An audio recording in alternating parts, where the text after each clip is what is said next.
Good morning દર્શક મિત્રો, સુપ્રભાત અને રવિવારની આ સુમધુર પ્રભાતે હું અશોક મોદી આપનું સ્વાગત કરું છું વ્યુવર્સ સ્પેશિયલ ફિટનેસ ફંડા કાર્યક્રમમાં કે જેની દર્શક મિત્રો અમે ઘણા બધા પ્રોમોસથી જાહેરાત કરી હતી અને એ જાહેરાતમાં અમે આપ દર્શક મિત્રોના, આપ વ્યુવર્સના વિડીયોઝ એવા કે જે લોકો યોગા કરતા હોય, એરોબિક્સ કરતા હોય, ઝુમ્બા કરતા હોય અને ફિટનેસના તમામ એવા ફંડાને લઈને અમે આ કાર્યક્રમમાં આ સેગમેન્ટમાં સામેલ કરવાના હતા એમના વિડીયોઝ. તો દર્શક મિત્રો, ખૂબ જ ખુશીની વાત છે કે આ સંદર્ભે અમને ઘણા બધા દર્શક મિત્રોના સરસ અમને વિડીયોઝ મળ્યા છે.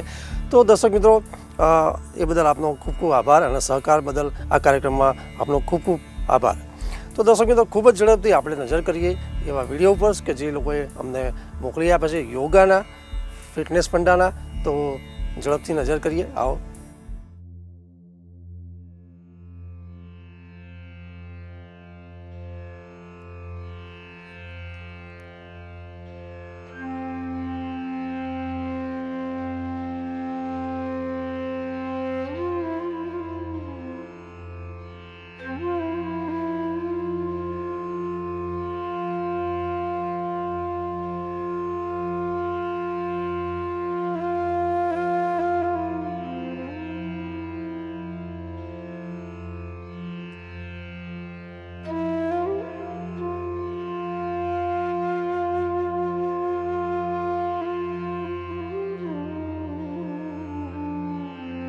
Close your eyes, relax your body, relax your mind.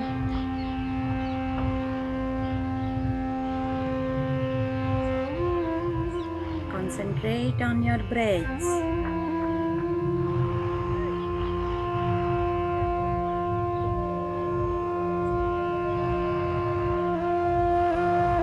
Five times ओंकार કરીશું. Breathe in.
નેક એક્સરસાઇઝ શરૂ કરીશું. તેના માટે પહેલાં બંને હાથને ગોઠણ ઉપર સરસ રીતે ગોઠવી દઈશું. પીઠ ગરદન માથું બિલકુલ સીધા રહેશે. આંખોને ખુલ્લી રાખી શકાય છે નેક એક્સરસાઇઝમાં, જેથી કરીને આપણે વધારે સારું આપણને વિઝન મળે. તો તેના માટે પહેલાં આપણે ગરદનને ઉપર નીચે લઈ જઈશું, ત્યારબાદ ડાબે જમણે લઈ જઈશું, ત્યારબાદ કાનને શોલ્ડરને અડાડવાનો પ્રયત્ન કરીએ તે રીતે કરીશું અને પછી આપણે હાફ સર્કલ બનાવીશું. તો શરૂ કરીશું. પહેલાં નેક અપ, ડાઉન, ચીન ટુ ચેસ્ટ એટલે કે આપણી દાઢી ચેસ્ટને ટચ થાય તેવો પ્રયત્ન. શ્વાસ ભરતા અપ, શ્વાસ છોડતા down, up, down, up, down, up and down. Relax. ચહેરાને સામે લાવી દઈશું. હવે ડાબે જમણે લઈ જવું છે. શરૂ કરીશું. રાઈટ. શક્ય તેટલું ગરદનને ટ્વિસ્ટિંગ આપવાનો પ્રયત્ન. ધીરે ધીરે ગરદનને ડાબી બાજુએ લઈ જઈશું. Left, right, left, right, left, right, left, right and left. ચહેરાને સામે લાવી રિલેક્સ થઈ જઈશું. હવે મિત્રો આપણે કાનને શોલ્ડર સુધી લઈ જવાનું છે. ખાસ યાદ રાખવાનું, શોલ્ડરને સહેજ પણ ઉચકવાનો નથી. ફક્ત કાનને શક્ય હોય તેટલો શોલ્ડરની નજીક લઈ જવાનો પ્રયત્ન કરવાનો છે. શરૂ કરીશું. જમણા કાને રાઈટ. ધીરે ધીરે પાછા આવીશું. Left, right, left, right, left, right, left, right and left. ચહેરાને સામે લાવી દઈશું. હવે આપણે નીચેની બાજુએ right to left, left to right movement આપવાની છે નેકને. શરૂ કરીશું. પહેલાં જમણી બાજુએ ચહેરાને લઈ જઈશું. ધીરે ધીરે ગરદનને નીચે ઝુકાવતા ડાબી બાજુએ લઈ જઈશું. Left to right, right to left, left to right, right to left, left to right, right to left, left to right. Last time right to left and left to right. ચહેરાને સામે કરી અને બિલકુલ રિલેક્સ થઈ જઈશું.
कपालभाति करने के लिए सबसे पहले आपका बैठना ज़रूरी है। इस एक ऐसी जगह पे जहाँ पे कंफर्ट हो आपको। सो कंफर्टेबल पोस्चर में बैठिए। जैसे आप पद्मासन लगा सकते हैं, सिद्धासन, वज्रासन, या आपको कुछ नहीं समझ आए तो क्रॉस लेग पोस्चर, पैर को एक के ऊपर एक रख के क्रॉस लेग में बैठ जाएं। कमर गर्दन सीधी रखें। ध्यान रखें कि आपकी पीठ बिल्कुल भी इस तरह बल्ज ना की हो, सीधी हो। हाथ को अपने घुटने पे रखेंगे। पहले देखेंगे कि हम इसको कैसे करते हैं, उसके बाद कौन कर सकता है और कितना इसको करना चाहिए उसके बारे में बात करेंगे। दोनों हाथों को अपने घुटने पे इस तरह रखें और एल्बोज को बाहर की तरफ निकालिए। बहुत ज़रूरी है आप सही तरह से बैठें, तभी आपको कपालभाति सही इफेक्ट देगी। आप कहीं पे भी किसी भी पोस्चर में बैठ के और गलत सलत कपालभाति करें तो वो सही नहीं है। अपने घुटने पे हाथ रखें, पेट को पूरा ना जो पूरा ऊपर की तरफ खींचें, स्पेस दें पेट के अंदर। पीठ को सीधा करें, अपने शोल्डर को रिलैक्स कर दें, एल्बोज को बाहर की तरफ रखें। थोड़ी देर के लिए यहाँ पे आंख बंद करके श्वास को लंबा और गहरा करें। ध्यान रखें, कपालभाति क्रिया करने के लिए आपका शरीर और मन अकड़ा हुआ नहीं हो, किसी तरीके की स्ट्रेस में ना हो, तो बिल्कुल रिलैक्स हो जाएं। जब आप 4 से 5 लंबी गहरी श्वास भर लेंगे तो शरीर रिलैक्स हो जाएगा। फिर स्टार्ट करें कपालभाति को। अब आप दोनों हाथ को इस तरह रख के प्रैक्टिस करेंगे, पर पहले प्रैक्टिस करने के लिए मैं आपको दिखाना चाहूँगी। आपका एक हाथ पीठ पे रखेंगे। जब आप कपालभाति कैसे करेंगे, श्वास बाहर पेट अंदर, एक बार सिर्फ देखें। हाथ से फील करेंगे पेट आपका अंदर जा रहा है, श्वास बाहर आ रही है। इस तरह दोनों हाथ यहाँ रखें और श्वास को लंबा गहरा लें और श्वास को छोड़ें पूरे फोर्स से और पेट को अंदर लें।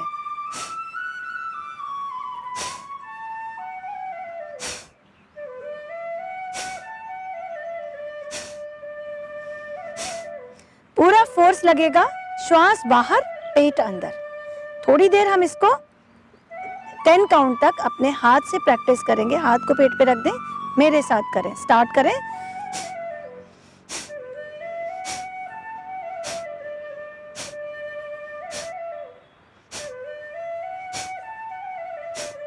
एंड 10।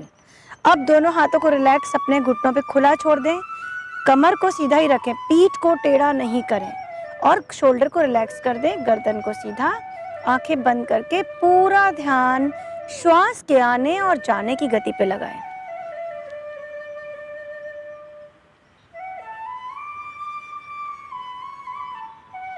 जैसे जैसे श्वास लंबी गहरी होती जाएगी, आपका जो शरीर है वो पूरी तरह, क्योंकि कपालभाति करने से थक जाता है शरीर। एक बात ध्यान रखें, कपालभाति हमेशा एक्सेलेशन होता है। तो जब आप 10 काउंट कर लें उसके बाद रिलैक्स करें, लंबी गहरी श्वास भरें, उसके बाद फिर से 10 काउंट करें। एक साथ करेंगे। इनहेल करें,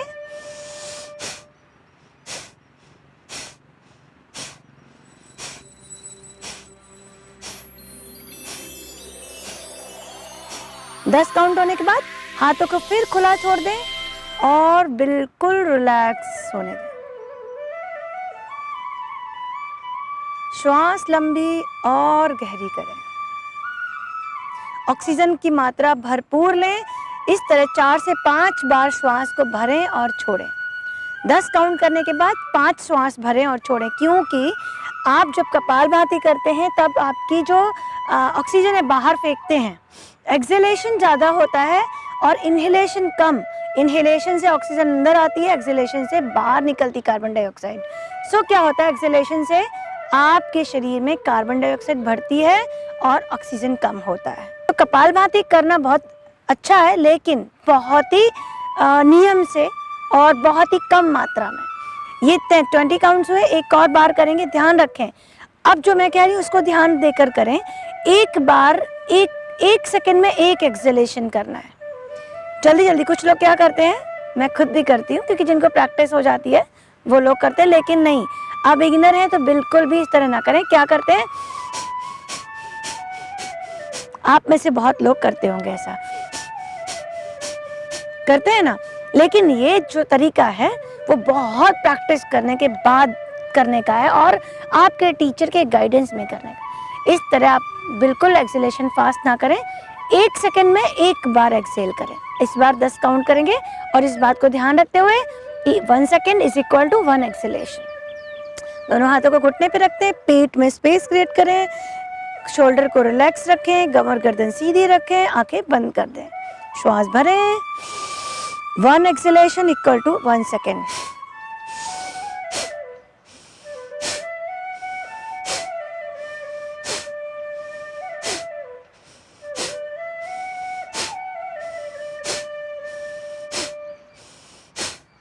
नाउ रिलैक्स हो जाएं, दोनों हाथों को रिलैक्स छोड़ दें, कमर को सीधा रखें और सिर को बिल्कुल रिलैक्स रखें। लंबी गहरी श्वास 5 काउंट तक डीप इनहेल, एक्सहेल करें।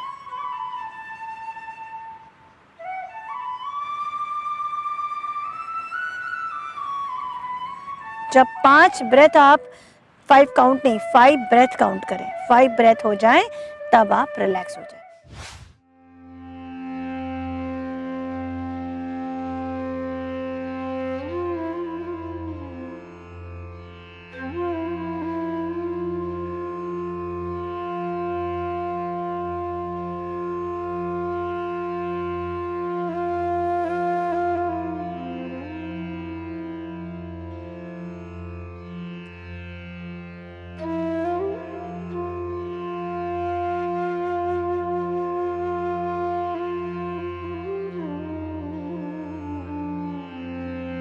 Good morning friends, welcome to fitness viewers funda.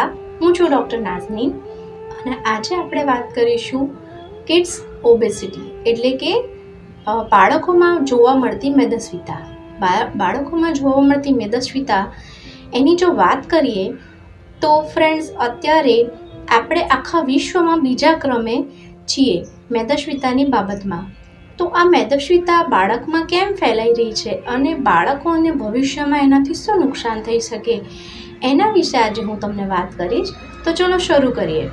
સૌથી પહેલાં તો આ મેદસ્વીતાનું કારણ શું છે? આપણા બાળકો આપણને જ ફોલો કરે છે, એટલે કે જો આપણે બેઠાડી લાઈફસ્ટાઈલ જીવતા હોઈશું તો બાળકો પણ આપણું અનુકરણ કરે છે. બીજી એક વાત, લોકો આખો દિવસ મોબાઈલ, આઈપેડ અને કમ્પ્યુટર ગેમ રમ્યા કરે છે, જેના કારણે બેઠાડું જીવન બાળકો પણ વ્યતીત કરી રહ્યા છે. અને બીજી વસ્તુ શું છે કે એમની ફિઝિકલ એક્ટિવિટી, સ્પોર્ટ્સ ગેમ, બહાર રમવાની વસ્તુઓ બહુ જ ઓછી થઈ ગઈ છે. હવે વિડીયો ગેમ પર જ એ લોકો ક્રિકેટ રમી રહે છે. સાચી વાત છે કે નહીં? તો એવું કહેવાય કે એમનું પણ physical work, physical activity, sports activity, રમતગમતની ક્રિયાઓ બધું બંધ થઈ ચૂક્યું છે. અને એનું કારણ છે, બીજું કારણ એ છે કે એ લોકો ખૂબ જ ફાસ્ટફૂડ ખાઈ રહ્યા છે અને બહારના મળતા ફૂડ પેકેટ્સ કે એનર્જી ડ્રિંક કે કન્ટેનરમાં મળતા જ્યુસ, આ બધું એ લોકો બહુ જલ્દીથી લઈ રહ્યા છે.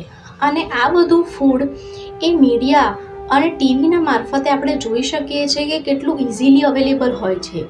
દરેક પાનના ગલે નાની નાની દુકાનો ઉપર ફૂડ પેકેટ્સ મળે છે, ચિપ્સના પેકેટ્સ મળે છે અને એ રંગબેરંગી કલરના હોય છે. ચોકલેટ્સ રંગબેરંગી કલરની હોય છે, એટલે બાળકો એની તરફ આકર્ષાય છે. અને એ ફૂડ ખાવામાં અનહેલ્ધી તો હોય છે પણ બહુ સસ્તું હોય છે, એટલે આપણે શું વિચારીએ છીએ, બાળક જીદ કરે છે એટલે આપણે એને આપી પણ દઈએ છીએ. તો આવા એનર્જી ડ્રિંક, બહારના મળતા કન્ટેનરમાં ફૂડ અને જે પ્લાસ્ટિકની કોથળી એટલે કે પ્લાસ્ટિકમાં મળતા આવા ચિપ્સ અને જેમ્સ અને બધી વસ્તુ જે છે એમાં પોષણનું નામો નિશાન નથી હોતું. પણ આપણા બાળકો એના પોતાના પ્રિય ક્રિકેટરને કે પછી પોતાના પ્રિય હીરો એને પીવે છે, એવા કોલ્ડ ડ્રિંક એને જોવે છે અને પછી એના તરફ આકર્ષાય છે અને પછી એ લેવા માંડે છે. તો વધારે પડતો આવા એનર્જી ડ્રિંક, આવા બધા આર્ટિફિશિયલ જ્યુસ, બહારના જેમ્સ, ચિપ્સ, આવું બધું ફાસ્ટફૂડ ખાઈ ખાઈને આપણા બાળકો ધીરે ધીરે મેદસ્વીતા એટલે કે જાડાપણા તરફ જઈ રહ્યા છે. અને મેદસ્વીતાથી કેટલા બધા રોગો આપણને થાય છે એ આપણા બધાને ખબર છે ફ્રેન્ડ્સ. મેદસ્વીતાથી બાળકોમાં પણ હાર્ટના એટલે કે હૃદય રોગના કેસીસ જોવા મળે છે. એના સિવાય પણ મેદસ્વીતાના કારણે ફેટી લીવર એટલે કે લીવર રિલેટેડ પ્રોબ્લેમ જોવા મળે છે. મેદસ્વીતાના કારણે બાળકોને શ્વાસ લેવામાં તકલીફ થાય છે, એમને અસ્થમા કાં તો બ્રોન્કાઇટિસની તકલીફ જોવા મળે છે, રાતના એમને સ્લીપ એપનિયા એટલે કે સીધા નથી સૂઈ શકતા એવી તકલીફ જોવા મળે છે, બાળકોનું કોન્સન્ટ્રેશન ઓછું થઈ જાય છે. તો આ બધા મેદસ્વીતાના લક્ષણો છે અને ધીરે ધીરે ઘણા બાળકો તો ડિપ્રેશનમાં પણ જાય છે, કારણ કે જેમ જેમ વજન વધતું જાય એમ બીજા આજુબાજુના લોકો, પોતાના મિત્રો જેમને ચીડવતા હોય છે કે તું જાડો છે કે જાડી છે, એટલે ધીરે ધીરે બાળકનો કોન્ફિડન્સ પણ ઓછો થાય છે અને ડિપ્રેશન તરફ જતા જાય છે. તો ડિપ્રેશનનું કારણ પણ મેદસ્વીતામાં જોવા મળે છે. તો હવે આનો ઉપાય શું થઈ શકે? ચલો ઉપાયની વાત કરીએ. As a physiotherapist, as a nutrition expert હું એક સલાહ આપીશ કે બાળકોનું ખાવાનું છે સવારથી રાત સુધીનું, એ પહેલાં તો આપણે જોઈએ, એક કાગળમાં લખીએ કે એમાં કેટલું પોષણ છે, એમાં કેટલા ફ્રેશ વેજીટેબલ્સ છે, કેટલા ફ્રેશ ફ્રૂટ્સ છે, અને દૂધ કેટલું લે છે બાળક, ફ્રેશ ફ્રૂટ કેટલા લે છે, એનું જ્યુસ કેટલો લે છે, વેજીટેબલના સૂપ કે સલાડ કેટલું ખાય છે, મલ્ટીગ્રેનવાળી રોટલી કે બ્રેડ કેટલી ખાય છે, અને રાત સુધીમાં એનો ખોરાક કેવી રીતનો રહે છે, દર 2-3 કલાકે શું પોષણવાળું ખાય છે, નથી ખાતો, તો બાળકને આપણે ટેવ પાડીએ. પહેલાં તો આપણે એને કહીએ છીએ કે 40% જેટલું કાર્બોહાઈડ્રેટ બાળકે લેવું જોઈએ. એનો એક ચાર્ટ મેં બતાવ્યો છે, એ લઈ શકાય. 10% ફેટ બી લેવાની છે, 25% પ્રોટીન અને 20-25% ફ્રૂટ્સ અને શાકભાજી, એટલે કે આખા શરીરને જરૂરી પ્રોટીન, કાર્બોહાઈડ્રેટ, ફાઇબર, વિટામિન્સ અને મિનરલ્સ, પાણી, આ બધું અને થોડું ઓઇલ અથવા ઘી સારા પ્રમાણમાં આખા દિવસમાં બાળકને મળવું જ જોઈએ. જો એ ના મળે તો બાળકને પોષણની કમી પણ થઈ શકે છે. બાળક ભલે મેદસ્વીતાવાળું હોય પણ એમાં પોષણની કમી હોઈ શકે છે, કારણ કે જે વજન આપણે જોઈ રહ્યા છે એ તો ફેટ છે. બરાબર છે ફ્રેન્ડ્સ? તો આપણે બાળકનું પહેલાં તો ડાયટ પ્રોપર કરીએ, અને પછી બીજી એક વસ્તુ, આપણે પણ ફાસ્ટફૂડ ખાવાની આદતો છોડી દઈએ. આપણે પણ ફાસ્ટફૂડને ઓછું કરીશું. જો દર અઠવાડિયે કે મહિનામાં 5-6 વખત લેતા હોઈએ તો મહિનામાં 2 વખત લઈશું. બાળક પણ ધીરે ધીરે ફાસ્ટફૂડ ઓછું કરી નાખશે, અને આપણે પણ થોડું ઘણું વોક કે ઘણી એક્સરસાઇઝો ઘરમાં ને ઘરમાં એવી રમતો બાળક સાથે રમી શકીએ કે જેમાં એને ઉત્સાહ જન્મે અને બાળક આપણી સાથે રમતા રમતા એનું વજન ઓછું કરે. 1 કે 2 વસ્તુ રોજ રૂટીન લાઈફમાં જો આપણે એડ કરીશું તો ચોક્કસથી આપણું બાળક ફિટ અને હેલ્ધી રહેશે, અને બાળકને જે મેદસ્વીતાની પ્રોબ્લેમ છે એ ધીરે ધીરે દૂર થશે. તો ચલો આપણા બાળકોને આપણે હેલ્ધી બનાવીએ. Thank you so much. તો દર્શક મિત્રો, આ હતા કેટલાક વિડીયો આજે આપણે જોયા કે આ દર્શક મિત્રોએ જે યોગાના, ફિટનેસ પંડાના આપણને વિડીયો મોકલી આપ્યા, જે અમે પ્રસારિત કર્યા. બીજા દર્શક મિત્રો અને એવા વ્યુઅર્સો કે જે લોકો આ કાર્યક્રમમાં પોતાના યોગા અને એરોબિક્સના, ઝુમ્બાના જો વિડીયો મોકલવા માગતા હોય તો ચોક્કસપણે અમારા કાર્યક્રમમાં મોકલી અને આ કાર્યક્રમના તમે ભાગીદાર બની શકો છો. પરંતુ દર્શક મિત્રો, બીજી વિનંતી છે કે જે લોકોએ અમને વિડીયો મોકલ્યા છે એવા ઘણા બધા દર્શક મિત્રો અને જે લોકો મોકલવાના છે એ લોકોને પણ હું એક સૂચના આપી દઉં કે વિડીયોઝની ક્વોલિટી અને જે સેગમેન્ટ છે, ધારો કે યોગા કરતા હોય તો તમે યોગામાં પૂરેપૂરું આસન, મુદ્રા કરતા હોય, ઓમકાર કરતા હોય, પ્રાણાયામ કરતા હોય તો એ પૂરેપૂરા સેગમેન્ટ કમ્પ્લીટ કરી અને અમને મોકલજો, જેથી અમે સારી રીતે પ્રસારિત કરીએ અને એ નિહાળવામાં પણ ખૂબ જ સુંદર લાગે. તો દર્શક મિત્રો, એની માટે જે વિડીયો વોટ્સઅપ કરવા માટે જે નંબર છે, મોબાઈલ નંબર, એ 9879572887 પર મોકલી શકો છો, અને કાર્યક્રમમાં આવા જ વિડીયો મોકલતા રહેજો. ખૂબ ખૂબ આભાર, ધન્યવાદ.